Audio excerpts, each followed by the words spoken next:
Hello students, welcome in our next video related with the life processes topic transportation in human beings के बारे में आज हम पढ़ेंगे। चलो करते हैं स्टार्ट जी। तो ट्रांसपोर्टेशन सबसे पहले क्या है? ट्रांसपोर्टेशन के लिए किससे ट्रांसपोर्टेशन होती है? Blood is the tissue that helps in the transportation.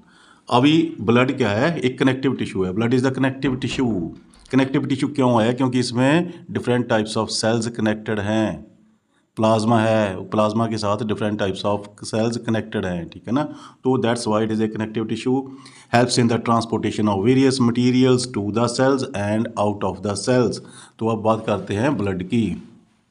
तो ब्लड में क्या है? सबसे पहले ब्लड में क्या होता है? फ्लूइड होता है plasma. It is A colourless भी बोल देते हैं, और कुछ बुक्स में इसमें लिखा होता है कि और स्ट्रा कलर्ड, ठीक है ना। स्ट्रा कलर्ड मतलब थोड़ा पेल, थोड़ा मतलब वाइट पेल कलर्ड मतलब क्या होता है? फ्लूइड होता है in which the white blood cells, red blood cells and platelets are present और सस्पेंडेड, जिसमें ये तीनों सेल्स प्रेजेंट होते हैं। तो बात करते हैं जी वाइट ब्लड सेल्स की। तो white blood cell amoeboid shaped होते हैं। कैसे होते हैं ये? अमीबॉयड शेप्ड होते हैं। तो क्योंकि इनका काम होता है फैगोसाइटोसिस, फॉरेन पार्टिकल्स को इनगल्फ करना, तो ये मूवमेंट करते हैं बाय द सीडोपोडियस।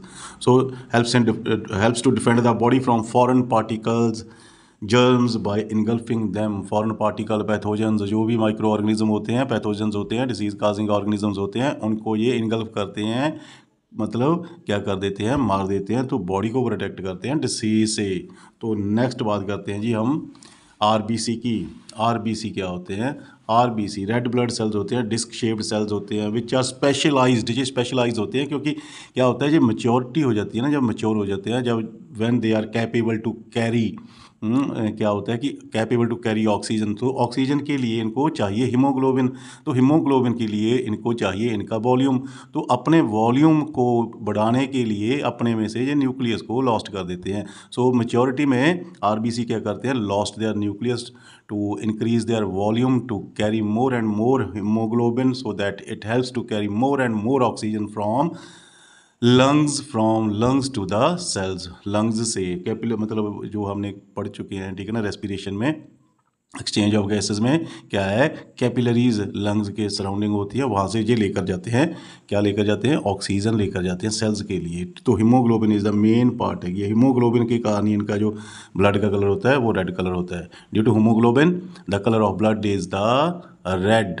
तो हीमोग्लोबिन, और भी ये बता देता हूँ, ये हीमो क्या होता है? हीमो मीन्स क्या होता है? Iron, globulin is the protein. तो एक आयरन और प्रोटीन से बनी होती है जी। तो देखो यहाँ haemoglobin pigment helps the RBCs. ये आरबीसीज को किस में हेल्प करती है? To carry oxygen. उसके बाद आ जाती है बात प्लेटलेट्स की। तो प्लेटलेट्स क्या होते हैं? ये सेल्स, तो सेल नहीं होते ये, ठीक है ना। ये क्या होते हैं? सेल की फ्रेगमेंट्स होते हैं, सेल की, और पीसेज ऑफ साइटोप्लाज्म। ये you must note it. Helps in blood clotting. ये क्लॉटिंग में हेल्प करते हैं, ब्लड की क्लॉटिंग में हेल्प करते हैं। उसके बाद आ जाता है आपका ब्लड वेसल्स। तो बात करते हैं जी ब्लड वेसल्स। तो ब्लड वेसल्स को हमने एक आर्टरी बनाया है, एक वेन है, एक कैपिलरी है। तो आप यहाँ से देख सकते हैं आर्टरी क्या करती है? Carries blood from heart to body. ये हार्ट से ब्लड लेकर जाती है बॉडी को। वेन क्या करती है? Send blood from body to heart. ये बैक ब्लड को हार्ट, मतलब बॉडी से हार्ट को देती है, ठीक है ना। उसके बाद कैपिलरी क्या होता है? कैपिलरी एक नेटवर्क है formed at the joint of artery and when. Artery and when के जो जॉइंट है ना, उसके बीच में एक कैपिलरी, एक नेटवर्क सा बना होता है। तो उसमें क्या होता है? हेल्प्स इन एक्सचेंज, वो सरफेस एरिया इंक्रीज कर देता है, helps in exchange of the blood, sorry, oxygen और फूड मटेरियल, ठीक है ना। तो between the blood and the cells. तो ब्लड एंड द टिश्यू भी लिख सकते हो, जैसे कि ये देखो, अब देखो क्या है, ये आर्टरी है। आर्टरी क्या है? ये हार्ट से ब्लड लेकर आई है। ये कहाँ से लेकर आई है? ब्लड हार्ट से लेकर आई है। तो ये बॉडी को लेकर जा रही है, बॉडी का टिश्यू है। तो यहाँ इसने कैपिलरी नेटवर्क बना लिया है ना, कैपिलरी नेटवर्क बना लिया। तो यहाँ टिश्यू दिखाया हुआ है, हमारा ये टिश्यू है।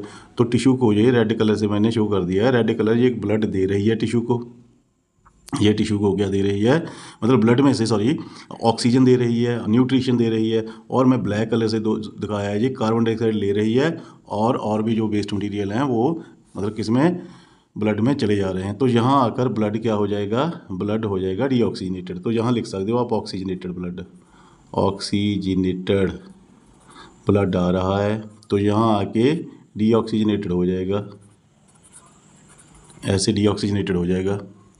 तो यहाँ जहाँ डीऑक्सीजनेटेड ब्लड है तो फिर दोबारा कहाँ जाएगा, ये दोबारा बॉडी से फिर हार्ट को चला जाएगा, राइट साइड में चला जाएगा, वो हम आगे पढ़ेंगे, ठीक है ना। तो ये होगी आपकी वेन, ये हो गया आपका कैपिलरी नेटवर्क। अब हम करेंगे हार्ट का फंक्शन।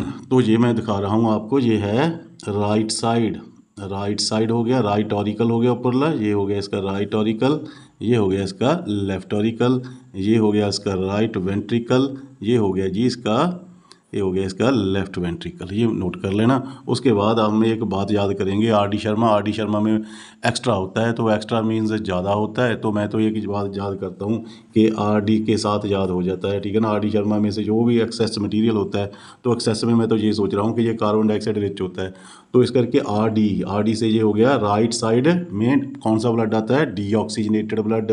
तो राइट ऑरिकल में कौन सा ब्लड आ गया, डीऑक्सीजनेटेड ब्लड आ गया। कहाँ से आया, देखो ये बॉडी का अपर पार्ट है, तो सुपीरियर वीना केवा ने कहाँ दे दिया, राइट ऑरिकल में। तो फिर लोअर पार्ट से इन्फीरियर वीना केवा है ये, ठीक है ना, इसकी ये ओपनिंग है, तो यहाँ से भी ब्लड आ गया, तो यहाँ से भी ब्लड आ गया। ये कौन सा ब्लड आ गया, डी ऑक्सीजनेटेड ब्लड, मैं डीओ लिख दिया, ठीक है ना। तो उसके बाद क्या होगा, होते तो मतलब दोनों कंट्रैक्शन तो दोनों की होगी, तो हम मतलब I make it easy to explain, that's why I am explaining one by one, okay. तो यहाँ क्या होगा आपका, यहाँ पहले ऑरिकल की कंट्रैक्शन हो गई। जब ऑरिकल की कंट्रैक्शन होगी तो ब्लड पुशेज होगा टूवर्ड्स द, कहाँ चला गया blood, towards the ventricles, into the ventricles. अब ब्लड वेंट्रिकल्स में आ गया तो ब्लड ने वेंट्रिकल से बाहर जाना है, ठीक है ना। अब क्या होगा, क्योंकि ब्लड ने वेंट्रिकल से कहाँ जाना है, टू द, अपने किसे, मतलब अपने आप को क्या करने के लिए, अपने आप को ऑक्सीजनेटेड करने के लिए। तो मैं ये दिखा देता हूँ, जहाँ जहाँ मैं ना टेम्परेरी ये लगा देता हूँ, आपको समझ आ जाएगी। तो ये आ गया जी आपका, ठीक है ना। तो ये है आपकी पल्मनरी आर्टरी, पल्मनरी आर्टरी है जी, पल्मनरी आर्टरी, ये नोट कर लेना कि है ये पल्मनरी आर्टरी, मैंने दिखा दिया। तो अब क्या होगा, देखो ऑरिकल की कंट्रैक्शन होगी तो ब्लड यहाँ आ रहा है। अब वेंट्रिकल की कंट्रैक्शन होगी, तो वेंट्रिकल की कंट्रैक्शन होगी, ब्लड फ्लो करना चाहेगा फिर वापस ऑरिकल में। तो ये यहाँ क्या लगा होगा, यहाँ एक बल्ब होगा, यहाँ एक ऐसे वल्व लगा होगा, ऐसे वाल्व लगा होगा। इस वाल्व को हम बोल देंगे ट्राइकस्पिड वाल्व। ये क्या करेगा, ये बैक फ्लो होने को रोक देगा, it prevents the back flow of the blood from ventricle to the auricle. तो अब क्या होगा, तो अब क्योंकि यहाँ तो प्रेशर ज़्यादा है, तो अब क्या होगा, blood will moves to this, अब कहाँ चला जाएगा, तो ये पल्मनरी आर्टरी में चला जाएगा। पल्मनरी आर्टरी में से कहाँ चला जाएगा, लंग्स को चला जाएगा, कहाँ चला जाएगा, लंग्स को चला जाएगा। अब लंग्स में क्या होगा, देखो pulmonary artery capillary network form करेगी, यहाँ वेन बन जाएगी। कौन सी वेन बन जाएगी, ये पल्मनरी वेन, पल्मनरी वेन बन गई। अब ये तो नोट कर लेना, तो यहाँ से पल्मनरी वेन यहाँ ओपन हो जाएगी, तो ये हम शो कर देते हैं, opening of the pulmonary when, ठीक है ना जी, ऐसे शो कर देते हैं हम। तो लंग्स में क्या होगा, लंग्स में अब लंग्स में ब्लड को ऑक्सीजन मिल जाएगी, और जो CO2 है, जो CO2 है वो ब्लड में से मतलब वो लंग्स में चली जाएगी, और ब्लड को क्या मिल जाएगा, blood will take O2 and carbon dioxide बाहर निकाल देगा, तो ब्लड ऑक्सीजन ले लेगा। अब ब्लड कौन सा बन गया, ये कौन सा ब्लड है, oxygenated blood, it is a oxygenated, you have to write it, oxygenated blood, ये ऑक्सीजनेटेड ब्लड है आपका, ठीक है ना। तो ये डीऑक्सीजनेटेड है, ये क्या है, डीऑक्सीजनेटेड, ये है डीऑक्सीजनेटेड। अब देखो क्या है, लेफ्ट ऑरिकल, राइट ऑरिकल में वेंट्रिकल में चला गया, वेंट्रिकल से कहाँ चला गया, पल्मनरी आर्टरी में ब्लड चला गया, पल्मनरी आर्टरी में से लंग्स को चला गया, कौन सा डीऑक्सीजनेटेड ब्लड। अब डीऑक्सीजनेटेड से ऑक्सीजन ब्लड को चली गई, तो अब ब्लड हो गया ऑक्सीजनेटेड, ऑक्सीजनेटेड ब्लड कहाँ आ गया, टू द लेफ्ट ऑरिकल में एंटर कर गया। अब देखो कौन लेकर आया, ऐसे पल्मनरी वेन लेकर आई है, ठीक है ना। तो एक बात याद रखना कि सभी वेन्स, देखो वेन्स कैरी डीऑक्सीजनेटेड मैं लिख देता हूँ यहाँ, veins carry deoxygenated blood from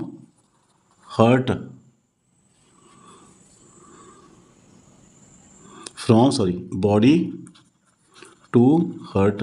ये क्या होता है कि डीऑक्सीजनेटेड ब्लड लेके आती हैं कहाँ से, from body to heart. But यहाँ क्या है, देखो यहाँ क्या है, यहाँ पल्मोनरी वेन है ये एक, ये क्या कौन सा ब्लड लेकर आती है, ऑक्सीजनेटेड ब्लड लेकर आती है। बट पल्मोनरी वेन क्या करती है, carry oxygenated blood from lungs to heart.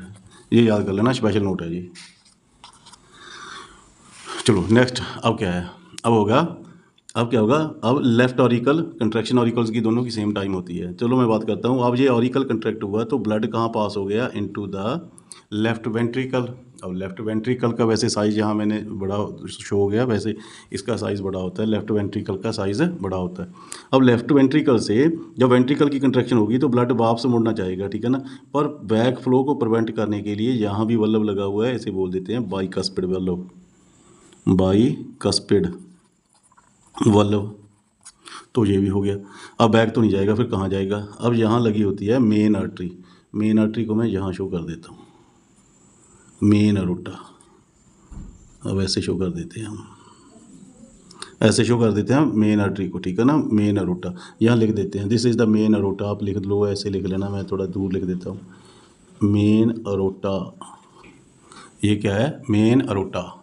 तो मेन अरोटा में अब देखो ये कंट्रैक्ट होगा, अब ऑरिकल की कंट्रैक्शन होगी तो ब्लड बैक फ्लो करना चाहेगा, बैक फ्लो को प्रिवेंट कर देगा बाइकस्पिड वाला, तो जाएगा नहीं, तो कहाँ जाएगा, इसमें चला जाएगा।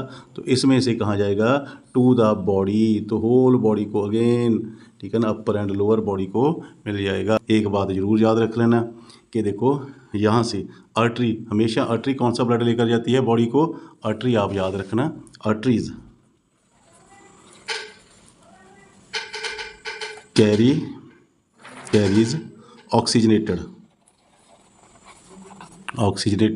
Blood from heart to body. But pulmonary, देखो बट पल्मोनरी आर्टरी कैरीज ये पल्मोनरी, देखो ये पल्मोनरी आर्टरी है, ये कौन सा ब्लड लेकर जा रही है, डीऑक्सीजनेटेड ब्लड, ऑक्सीजनेटेड ब्लड कहाँ से लेके जाती है, फ्रॉम राइट वेंट्रिकल टू कहाँ, टू लंग्स। तो ये था जी ट्रांसपोर्ट। मुझे आशा है कि आपको ये वीडियो अच्छी लगी होगी, जेकर अच्छी लगी है तो प्लीज़ सब्सक्राइब कर लो और लाइक करो और अपने ज़्यादा से ज़्यादा दोस्तों के साथ शेयर करो। मिलते हैं कल फिर नेक्स्ट वीडियो के साथ। So thank you all of you, stay blessed.